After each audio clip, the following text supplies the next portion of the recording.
Muita gente não sabe, mas hoje, dia 29, é comemorado no Brasil o Dia Nacional de Combate ao Fumo.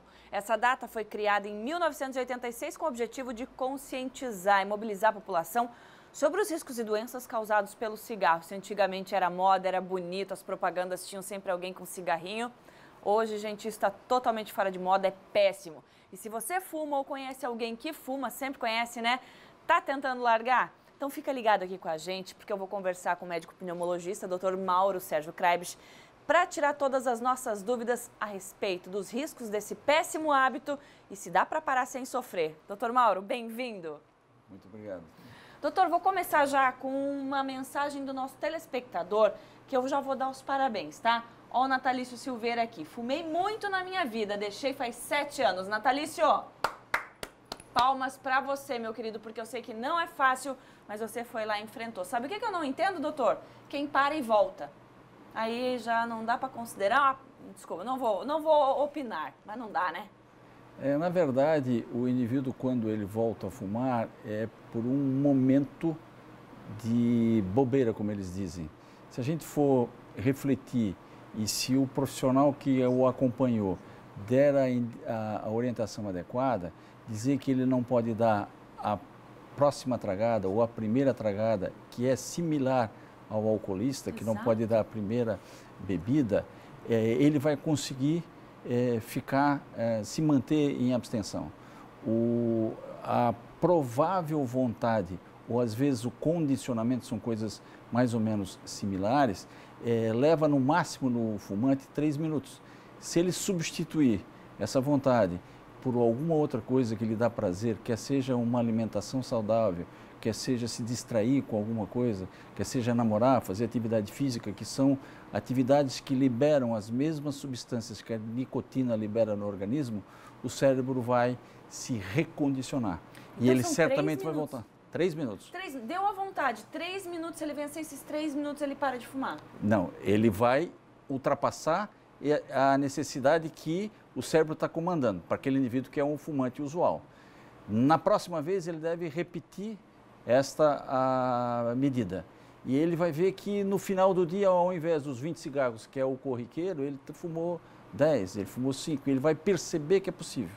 Se ele não conseguir fazer isso, substituindo então, ele vai precisar de ajuda de um profissional, que vai decidir se nós vamos abordar só do ponto de vista de comportamento, isso chama-se medidas cognitivas comportamentais, ou se ele precisa de, eventualmente, uma medicação de auxílio.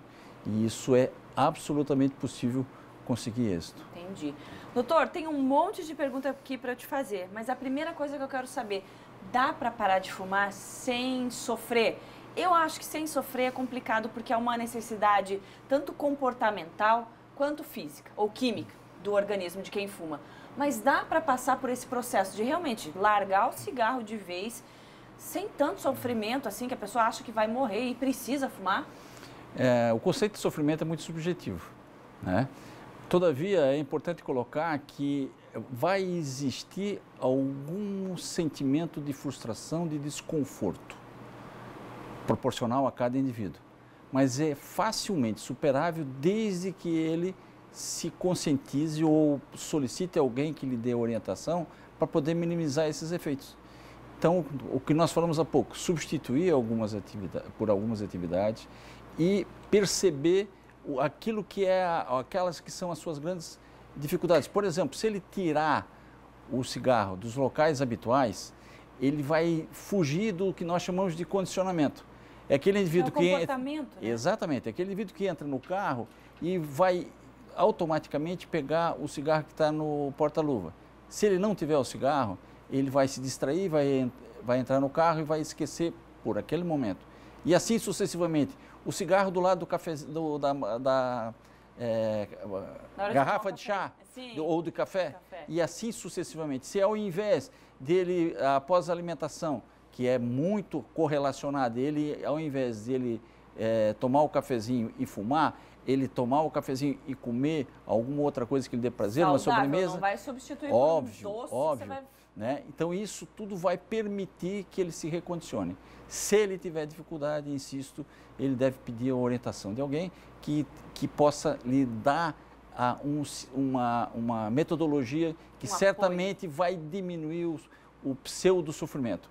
Lembrar que isso é uma troca, como quase tudo na vida. Ele vai trocar uma doença se ele já não a tem, ou ele vai perpetuar um bem-estar para ele, para a família, para a comunidade. Perfeito. Doutor, 20 segundos, bem rapidinho para a gente terminar aqui. A Ana Paula da Silva está participando com a gente, ela pergunta, é verdade que a pessoa que convive no meio de fumantes é mais prejudicada do que quem fuma? Não. Ainda bem. Pessoa que convive com fumante, e que nós chamamos de tabagismo passivo, ela absorve as substâncias que estão ali no ambiente. É importante colocar o que nós chamamos de terceira via, que é mesmo o ambiente, a pessoa não estando fumando, as crianças vão absorver o que está impregnado nos móveis, nas roupas, porque continua, mas a quantidade é menor. Mas certamente o tabagismo passivo é representativo.